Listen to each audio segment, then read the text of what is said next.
Phone tapping సంబంధించి కీలక అంశాలైతే బయటకొస్తున్న నేపథ్యం కనబడతా ఉంది. ఇప్పటికే పలువురు రాజకీయ నాయకులు, రాజకీయ నేతలనైతే మరి విచారించిన సిట్ బృందం మరికొంతమందిని కూడా విచారించాలని చూస్తా ఉన్న నేపథ్యం కనబడతా ఉంది. దాంట్లో ముఖ్యంగా కల్వకుంట్ల కవితను కూడా విచారించడానికి నోటీసులు పంపనున్నట్టుగా సిట్ బృందం అయితే కొంత ఆలోచిస్తా ఉన్న నేపథ్యం కనబడతా ఉంది. తన యొక్క వాగ్మూలం కూడా స్వీకరించే ప్రయత్నాలు అయితే చేస్తాము అన్నట్టు కూడా తెలుస్తూ ఉంది.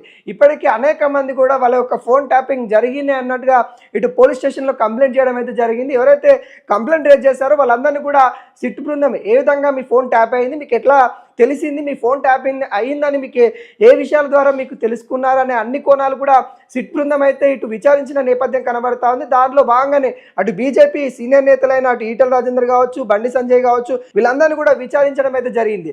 మరి అటు ఈటల రాజేందర్ కావచ్చు, బండి సంజయ్ కావచ్చు, వీళ్ళందరినీ కూడా విచారించడం అయితే జరిగింది.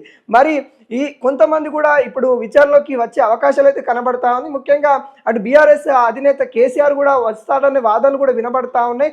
కేసీఆర్ కూడా వస్తాడనే వాదనలు అయితే వినబడతా ఉన్నాయి. మరీ ముఖ్యంగా మరి జాగృతి అధ్యక్షురాలు కల్వకుంట్ల కవితను కూడా పిలిచి మరి విచారించే అవకాశాలు అయితే కనబడతా ఉన్నాయి. ఇప్పటికే అనేక సార్లు బహిరంగానే మరి కవిత చెప్పడం అయితే జరిగింది, మా యొక్క భర్త ఫోన్ ట్యాపింగ్ కూడా అయ్యింది, నా ఫోన్ ట్యాపింగ్ అయింది, సొంత కుటుంబ సభ్యులు కూడా ఫోన్ ట్యాపింగ్ చేయడము సిగ్గుచేటు అనే విధంగా తన వ్యాఖ్యలు అయితే కనబడతా ఉన్నాయి. వీటన్నిటిని కూడా కొంత సిట్టు బృందం కూడా ఆలోచిస్తున్న పరిస్థితి కనబడతా ఉంది. కవిత గారికి మరి ఫోన్ ట్యాపింగ్ అయిందని ఎలా తెలుసు, ఏ విషయాలపైన తను అంత బహిరంగంగా మాట్లాడడానికి గల కారణాలు ఏంటి, వాటికి సంబంధించిన విషయాలన్నీ కూడా సాక్ష్యాధారాలు అంటే కవిత దగ్గర ఏమైనా సాక్ష్యాధారాలు ఉన్నాయా, కవిత దగ్గర ఎట్లా అనుమానాలు, వాటి అన్నిటి అంశాలపైన సిట్ బృందం తనను కూడా విచారించే అవకాశాలు అయితే కనబడతా ఉన్నాయి. ఇప్పటికే హరీష్ రావు, కేటీఆర్ విచారణలో భాగంగానే మరి సిట్ ముందుకైతే రావడం అయితే జరిగింది. సిట్ కూడా కొంత దూకుడు పెంచినట్టు కూడా కనబడతా ఉంది. అనేక విషయాలలో కొంత మేధవంతులైన వారితోని 11 మందితోని అయితే కొత్తగా సిట్ బృందం ఏర్పడిన కాంచెలి అనేక విధాలుగా దూకుడు పెంచినట్టు కూడా మనకైతే తెలుస్తూ ఉంది. దానిలో భాగంగానే కీలకంగా ఉన్న వ్యక్తులని, ఎవరైతే అనుమానంగా ఉన్న వ్యక్తులందరినీ కూడా అంటూ అధికారంలో ఉన్న నేతల్ని కావచ్చు, లేకుంటే అధికారం కోల్పోయిన బీఆర్ఎస్ నేతల్ని కావచ్చు, బీఆర్ఎస్ నేతల కింద పిఏలుగా పనిచేసిన వ్యక్తులను కావచ్చు, వాళ్ళందరినీ కూడా విచారిస్తున్న పరిస్థితి కనబడతా ఉంది. ఈ నేపథ్యంలో కల్వకుంట్ల కవితను కూడా పిలిచి విచారించే అవకాశాలు అయితే భారీగా ఉన్నట్టు కూడా తెలుస్తూ ఉన్నాయి. తనను కూడా ఏ క్షణమైనా మరి పిలిచే అవకాశాలు అయితే కనబడతా ఉంది. ఇప్పటికే తన రాజకీయ వ్యూహంతో ముందుకెళ్తా ఉన్న కవిత అనేక విధాలుగా అనేక సందర్భాలలో కూడా మనం చూసాము. సొంత భర్త అయిన అంటే వారి యొక్క భర్త అయిన అనిల్ గారి ఫోన్ కూడా ట్యాప్ చేశారనే కోణంలో కూడా తను అనేక సందర్భాల్లో కంటతడి కూడా పెట్టుకున్న పరిస్థితి కూడా మనం చూసాం.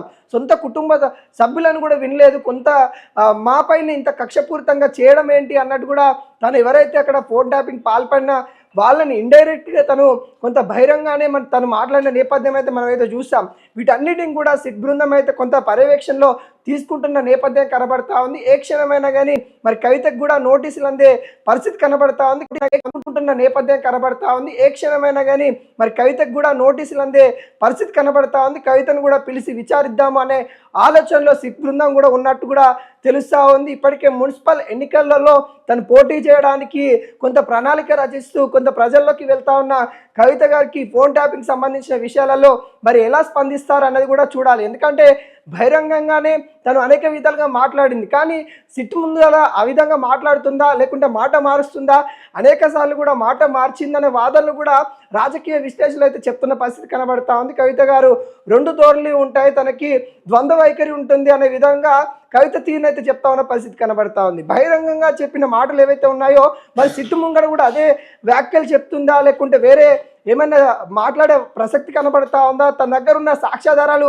మరి సమర్పిస్తుందా, లేకుంటే వాళ్ళ కుటుంబం గురించి ఆలోచిస్తుందా అనే కోణంలో కొంత ఉత్కంఠ అయితే నెలకొన్న నేపథ్యం కనబడతా ఉంది. ఏది ఏమైనా కానీ మరి సిట్ అయితే కొంత దూకుడైతే పెంచింది. మరి కొంతమంది నేతలు కూడా వచ్చే అవకాశాలు అయితే కనబడతా ఉన్నాయి. బీఆర్ఎస్ నేతలను కూడా పిలిచే అవకాశాలు అయితే కనబడతా ఉన్నాయి. మరి కవితను కూడా పిలిచే అవకాశాలు అయితే భారీగా ఉన్నట్టు కూడా తెలుస్తూ ఉన్నాయి.